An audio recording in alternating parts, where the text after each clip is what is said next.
যখন নৌকায় উঠিলেন এবং নৌকা ছাড়িয়া দিল, বর্ষা বিস্ফারিত নদী ধরণীর উচ্ছ্বলিত অশ্রুরাশির মতো চারিদিকে ছলছল করিতে লাগিল, তখন হৃদয়ের মধ্যে অত্যন্ত একটা বেদনা অনুভব করিতে লাগিলেন।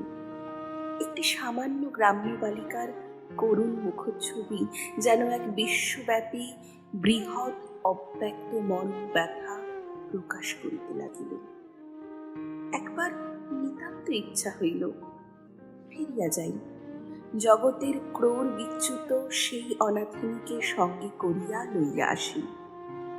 কিন্তু তখন পালে বাতাস পাইয়াছে, বর্ষার স্রোত খরতর বেগে বহিতেছে, গ্রাম অতিক্রম করিয়া নদীকূলের শ্মশান দেখা দিয়াছে এবং নদী প্রবাহে ভাসমান পথিকের উদাস হৃদয়ে এই তত্ত্বের উদয় হইল, জীবনে এমন কত বিচ্ছেদ, কত মৃত্যু আছে, ফিরিয়া ফল কি?